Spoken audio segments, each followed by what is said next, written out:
From London. Suleiman, I understand that you started a hunger strike. Why exactly are you doing that?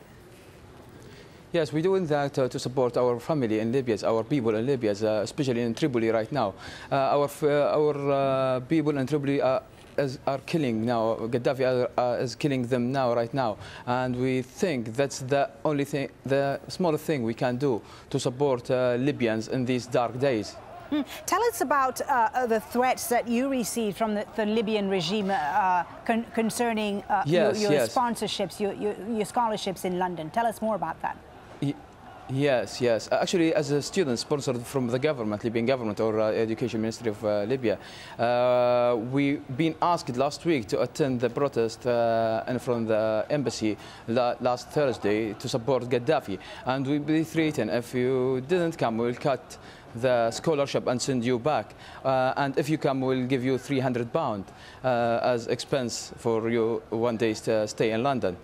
And there is many of students came, and more of them didn't came. And now, just yesterday, we announced 4 of us, we stopped receiving the scholarship from the government. We prefer to work as cleaners in London streets than receiving money from Gaddafi, who is killing our people right now. Okay, that was last week then that you received that threat. What about now, given that in the last 24 hours or so, we've heard a lot of Libyan diplomats condemn the violence and so on. Are you getting any sort of support right now from the embassy in London? No, the embassy right now, no. But we received an email yesterday. They said everything is okay. Don't listen or believe or what's happening in the AlJazeera or BBC. This is all liars. Libya is safe. Nothing happened in Libya. This is what from the embassy of London. But the embassy of in the United States, they sent email to the student there, and they told them they are free to protest against Gaddafi, and they don't. The student will not. The embassy will not stop the scholarship for the student if they protest against Gaddafi, which is good from Mr. Ali AlJazeera. But here in London, we don't receive anything. They told us don't believe in anything in Jazeera, on BBC or any other channels, and Libya is safe and nothing happened. Suleiman, what are you hoping will happen in the next few days and so on? How long are you planning to go on a hunger strike? Till Gaddafi step down, till Libyan people catch Gaddafi. I believe this will not be long time. Gaddafi will not stay another 2 or 3 days. 90% of Libya is free now.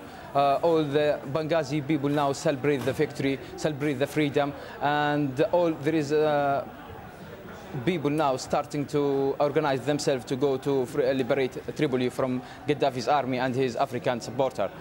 I think it will be in less than 3 days or 4 days. Okay, that's what you're hoping for anyway. What are you hearing about your family back home, about the situation in Libya right now? How dire is it for them? Yes, my family are actually in Benghazi, and I'm keep contacting them every day. And now, from yesterday and today, they are very happy. They are celebrating in the street. My family, my brother, my sisters, and people visit each exchange the visitors, and they said after 40 years, this is the first time we feel we are free people. We feel we have dignity, and we will not accept Gaddafi to come back to rule us again. It's his last day in Benghazi was the day before yesterday. That was in Benghazi. From what we know, the leader, Muammar Gaddafi, is still in Libya. He appeared on television, in fact, last night, saying that he was still in charge. Yes. So it may not all be over yet. I was just going to ask you one more question, Suleiman, about the community there in London. Are there any supporters of the Gaddafi regime in London? No, there isn't. Maybe with 1 or 2 of his family, but there isn't. All Libyans are united. I should thank Muammar Gaddafi for one thing. This is the first time I saw all Libyans from everywhere are united. This is the first time I feel proud I'm Libyan. I need to thank Gaddafi for only this thing. If we now from Benghazi, from Tripoli, from Misrata, from Zawara, from Kufra, from Sapa, we feel united. We feel as we are one family, and we will work very hard to overcome this problem and kick Gaddafi down, and will bring him to the court to take his Thank you very much, Suleiman Bellarcia, one of Libyan students there on a hunger strike in London, demanding that Muammar Gaddafi stepped down. Now, Libya is one of the world's biggest oil producers and has the largest proven oil reserves in Africa. But with the continuing unrest, analysts say that reserves are not what counts in the short run, but daily output production. Libya has the largest oil reserves, as we said, in Africa and the second largest in the world. That produces $154 million in revenue a day. Now, this says 2/3 of the country's population earn less than $2 a day.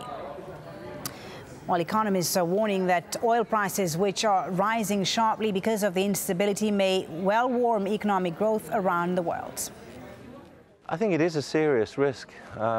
It feeds through, as I say, really back into inflation. Inflation, clearly a problem in the emerging world already, becoming more of an issue for the developed world.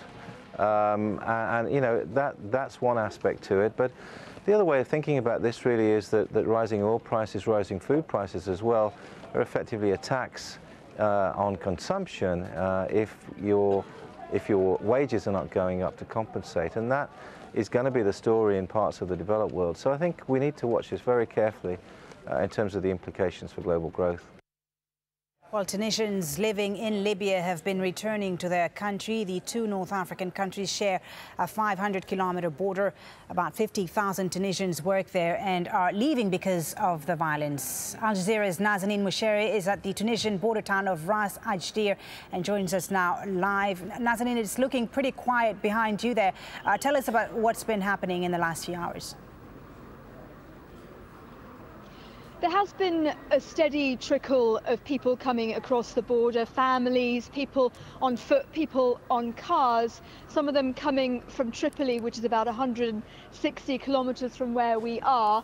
We are about 200 meters from the Libyan border, and what people have been telling us is that when they get to the border, they are searched, and the focus really is on getting their mobile phones off them, because the security forces, the heavy presence just across the border there, want them to not be able to take any kind of electronic items or mobile phone footage across the border. They're also having their money taken off them as well. They really feel under threat because since Saif Mohammed Gaddafi's son, made a speech blaming Tunisians and Egyptians for the popular uprising, Tunisians have been targeted by some security forces. That's what we're being told. Now, 50,000 Tunisians, Nazanin, live in Libya. What is the Tunisian government, what are the Tunisian authorities doing to ensure that they return safely at home? We've spoken to Tunisia's ambassador to Libya, who's told us 2 planes will be heading to Libya at some point to pick up thousands of people who are stuck there. But there is a heavier military presence here. We've seen helicopters, we've seen units coming in to beef up this border area just in case there is an escalation of violence and we start seeing Libyans coming across the border, because so far we have not seen that many Libyans. And we have been told by people here the fact that Libyans aren't coming across is because they're being stopped on the other side. Certainly,